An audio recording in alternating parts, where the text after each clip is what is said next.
చాలా రోజులుగా టీవీ ఇంటర్వ్యూల్లో చెప్తున్నవి కొన్ని ఇవాళ కవిత నోట్ నుంచి బయటకు వచ్చాయి చిట్ చాట్ ద్వారా. సో ఏమంటారు, అల్టిమేట్గా కొత్త పార్టీ పెడుతుందా, కాంగ్రెస్లో జాయిన్ అవుతుందా?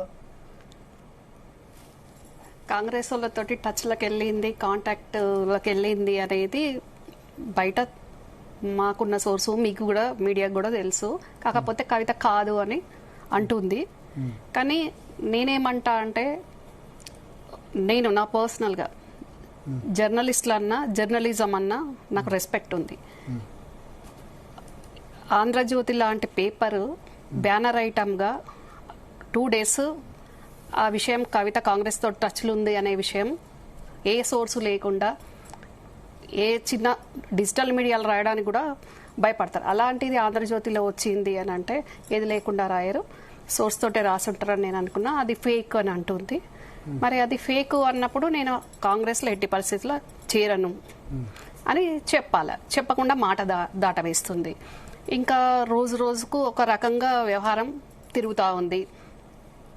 మరి 12 సంవత్సరాల నుంచి నేను ఈ విషయం చెప్పుకుంటూ వస్తున్నా. బీఆర్ఎస్ అయింది ఇప్పుడు, కానీ టీఆర్ఎస్ గవర్నమెంట్ రాకముందు నుంచే, ఉద్యమ కాలం నుంచే ఒక వ్యక్తి వల్ల భ్రష్టు పట్టిపోతుందన్న అదే జరిగింది. ఈరోజు ఎవరికి కానీ వాళ్ళ వరకు వచ్చేంత వరకు సమస్య తెలియదు అన్నట్టు ఇప్పుడు తెలిసింది. తెలిసి కూడా ఇప్పుడు సరి చేసుకోలేక, పూడ్చుకోలేక, కవర్ చేసుకోలేక ఈరోజు అందరూ, అక్కడ ఉన్న అందరు కూడా ఇబ్బంది. పెద్ద ఆయన కేసీఆర్ గారితో సహా ఒక వ్యక్తి వల్ల అందరూ ఇబ్బంది పాలయ్యి ఈరోజు ముఖ్యంగా ఈ నలుగురికి పదవులు ఉండయి, పెద్ద ఇబ్బంది ఏం లేదు.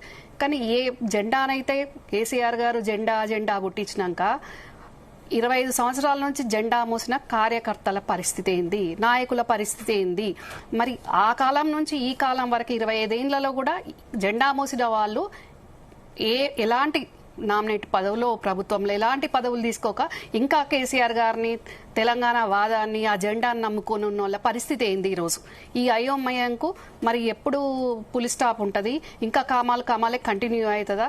మరి ఎందుకంటే తెలంగాణ కాజును నమ్ముకొని, కేసీఆర్ గారిని నమ్ముకొని చాలామంది బిజినెస్లు వదిలేసి, వ్యాపారాలు వదిలేసి, వ్యవసాయం చేసుకునేటోళ్ళు వ్యవసాయాన్ని వదిలేసి, విద్యార్థులు చదువును వదిలేసి, తెలంగాణ వస్తే మాకు ఉద్యోగాలు వస్తాయని చదువులు వదిలేసి, అట్లా ప్రజాకారులు, ప్రజా సంఘాలు, కవులు, మేధావులు ప్రతి ఒక్కరూ ఉద్యమానికి వెన్నంటుండి, ఇది ఒక మన నలుగురితో వచ్చిన తెలంగాణ కాదు, సకల జనులతో వచ్చిన తెలంగాణ.